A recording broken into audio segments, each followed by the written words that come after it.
How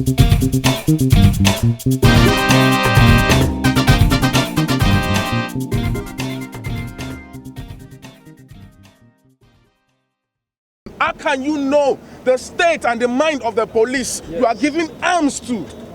They would kill people without second thoughts. You don't just cock your gun in public where people are. You are meant to protect them. That is what you are meant to do. Go to Benin Republic, that their police are behaved. Oh yes, I have been there as well. I have been there as well. But look at my own country. Fantastic. We are the giants of Africa. They call them the police is so terrible. This is unfair. Yes, this is unfair. Fantastic police. It is unjust. For you to just pick people up on the streets because they have dreadlocks, because they have tattoos, you label them criminals. Whereas the same SARS, the same people who are picking them up dreadlocks, they have tattoos on their own bodies, they wear earrings and all sorts of things. They are criminals. You cannot be in a small bus and hide by the corner like criminals and pick people unfairly. You take people to their ATMs to witdraw money. It must stop. It will stop. It's a wrong thing to profile a young of tattoos and dreadlocks. Yes. Enough is enough. We have lost enough young youths to the SARS as it calls. We must stop it today. One is a young man who had a bright future, but he was cut down by SARS. Tattoos and dreadlocks are part of our culture. We are Africans. We have tattoos, we have dreadlocks, we use iPhones. SARS, stop harassing us. Together we say enough is enough. Enough is enough.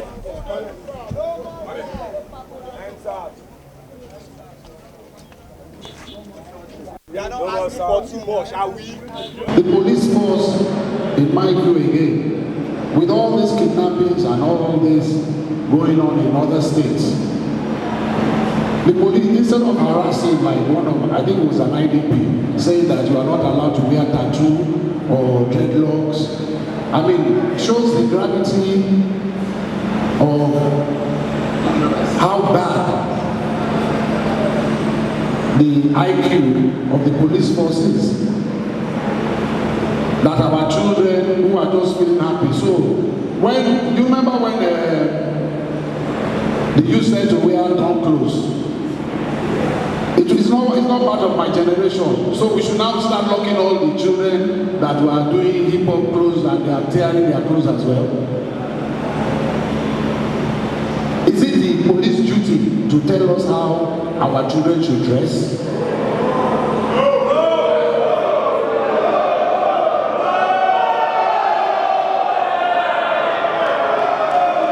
I think the police, in my view, if there's all this kidnapping we're reading about, for instance, when the governor of, I was reading, Governor of was passing, a kidnapping just happened, he had to stop his convoy to chase the kidnappers. Why should the governor be stopping to chase the kidnappers? Is that even his own job? If the police were well equipped, well educated, that's the police job. The police they should have had enough resources to understand that a kidnapping took place at this place, or that place is insecure, and they should have had men and women at that place to protect citizens of that area. As we see in Zamfara, or so many lawless events that have taken place in this country over the years. And what is so heartbreaking is to now be reading that a young boy was just sitting down watching a game of football and a straight bullet because this policeman was trigger happy, just shot aimlessly, didn't even know where he was shooting to. Probably they are not even had training on how to shoot a gun. We need a complete overhaul of everything in this country. That's my view. Again, thank you for coming out tonight. I'm still in the night. I'm so tired, but I need to go home and sleep. But just to show I am committed to what we are doing here. And Shegun, thank you for picking up my call when I called you, because I called him and said, look, we are talking enough on Twitter. I've been following you on Twitter. I see you are very committed to this issue. Please, let's try and do it together. and we were thinking, what should we do? I said, oh, we can use the shrine. I'm ready to put the shrine in the fire in front of this situation, defending the rights and integrity of young people of this country. Thank you very much. Thank you, sir. We need to continue to report this senseless killing wherever they happen. We need media also to support us to bring all of these events out, because there are so many of these killings that have not even gotten to the hearing of anybody. A lot of these reports are also in one way or the other suppressed from coming into the public. So that is why we all need to stand on our feet and ensure that they are properly reported and brought to the public. Two things that we are asking for. We are demanding for total scrapping of SARS because they have outlived their relevance. The meaning of SARS is Special Anti-Robbery Squad. They are supposed to go after criminals. They are supposed to go after people coming to torment us at night. But during the day that they are supposed to be protected, they are chasing after us, killing young people who can become better tomorrow and be one of the leaders to reshape and bring this country back to where it's supposed to be. So we have to ensure that we support this cause, NSAS. And the second part is reform police.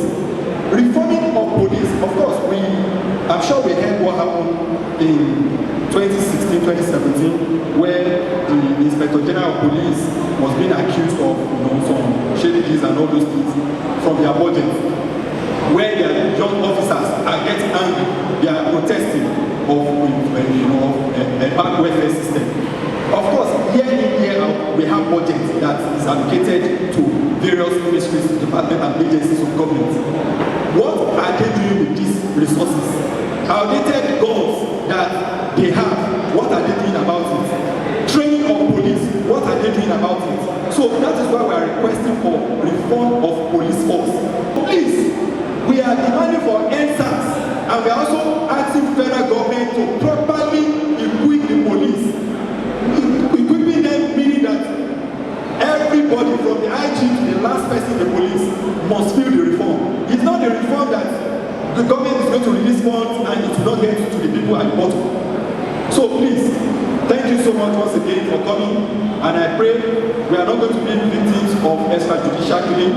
God Almighty will continue to protect and guide us as we go back to our various homes in the name of God. We will not go to the Nigerian Police College to train police officers how to shoot. Neither will we go to the federal government office to teach them their job. But the little thing we can do is what? Preach about NSAS.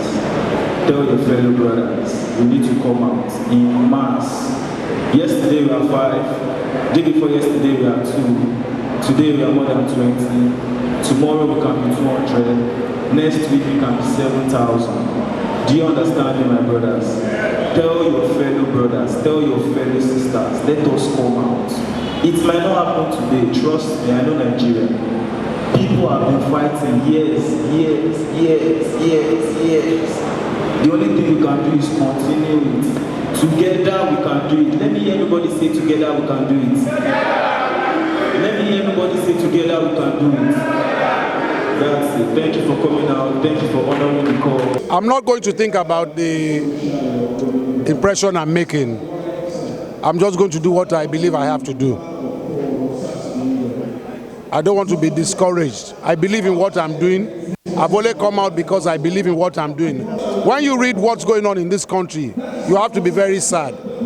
When you see the way our teachers are being treated, you see how the medical sector of the country is. The president doesn't trust his life in the hands of any hospital in this country. That speaks volumes. And I keep saying, the president or the prime minister of any country in Europe or America cannot be seen. Donald Trump cannot be seen to go to England for the best treatment. That is the end of his presidency. The Queen of England cannot go to America for health care. My friend, President Macron cannot go to London for treatment. It's unheard of. This should be this government's first agenda, to even do up one general hospital to international standard. And it should be a law by now that every government official cannot go for treatment or their family out of this country, no matter what is wrong with you, because we are forced to use those facilities.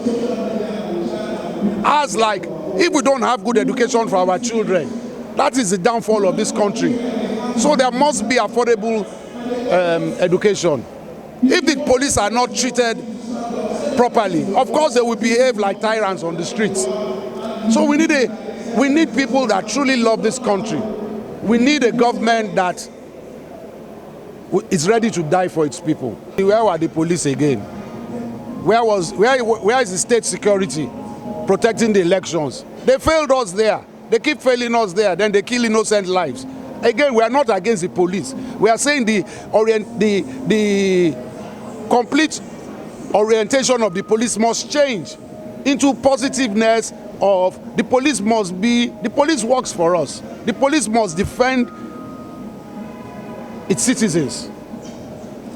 The police cannot go and kill its citizens. We pay our taxes, so the police must defend us. We are not saying scrap the police force. Of course there will be crime, and police must, if police is properly equipped, then police can protect us against crime. I cannot advise anybody. I'm going to do what I have to do. Like I said, I can speak for myself. I contacted Segun because I've followed him a lot on Twitter. He speaks a lot. And I said, look, I'm ready to come along this time on this basis. Let's use the shrine. I'm only speaking for myself. I think every man has to defend his or her own integrity. We know that a lot of activists compromise. They call them to Abuja. Like when we were protesting at Ojota, they compromised. I asked them before the protest, what is your plan B? Because I know this happened during my father's time. They will call you people to Abuja and you will leave us standing there. I know I will never compromise. I've been singing now for 40 years of my life. I know there is no amount of money that the government, they have offered me so many times money. I can't sell my integrity. I can't sell my heritage for no amount of money. I can't sell my people. I can't sell my children.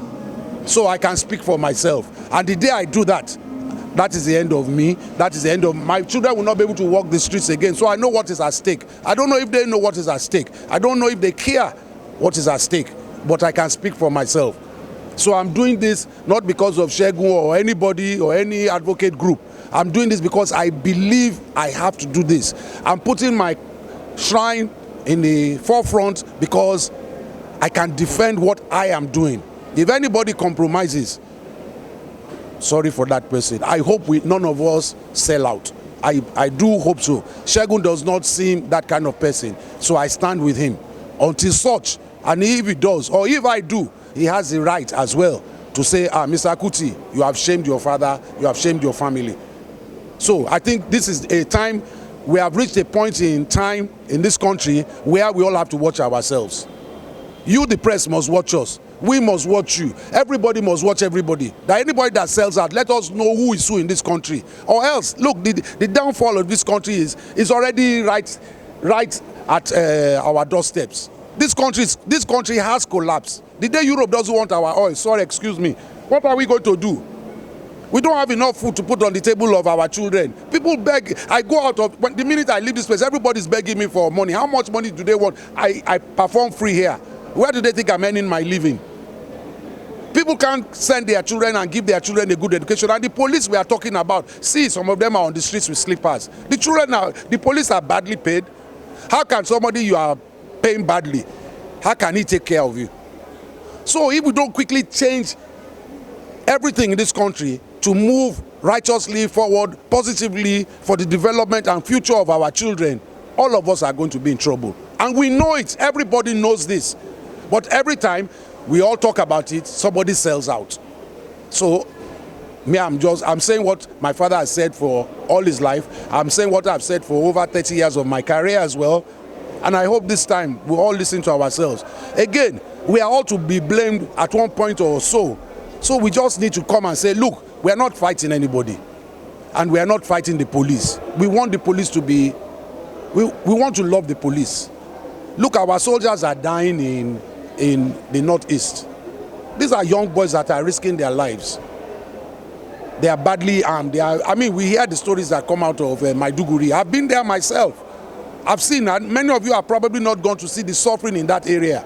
You see a malnourished mother feeding a malnourished child.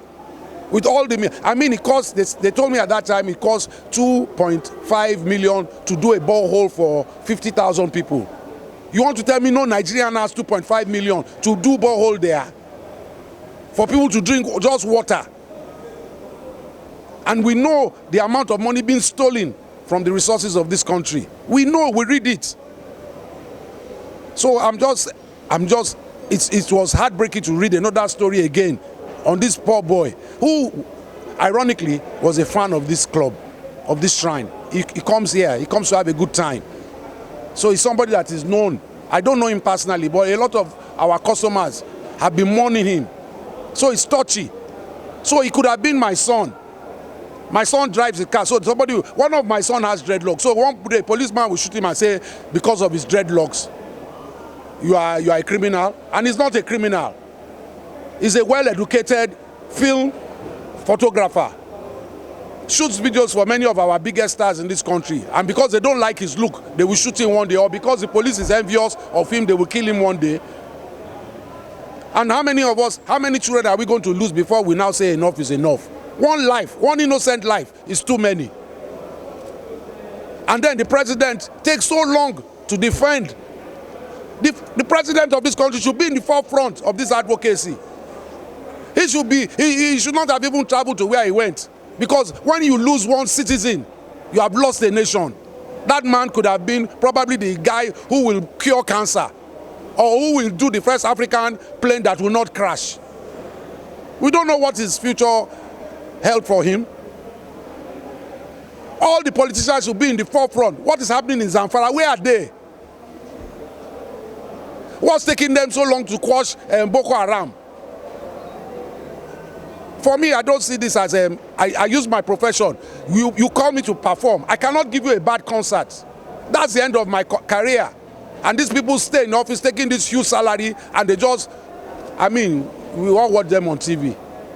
They are clowns. To even come and just, it's a topic so important to the nation. Look how long it's taking them to deal with. Because their children are not in this country. Because they too don't need the health care of this country. If they were all forced, that all their children were forced to go to government schools, the government schools that the poor people go to, you will see that the federal government schools will be the best schools in this country. If it was in the constitution that every politician or anybody serving public office must go to that general hospital or any general hospital for treatment, you will see how fast they will do the hospitals. And that is what we must demand, that when you are serving the people of this country, it must be in the constitution that you and your family must use all the facilities of this country. You are transport minister, you say climb Okada. Know how it is. See how we risk our life to climb Okada. Or you will give us good transportation service. Thank you very much.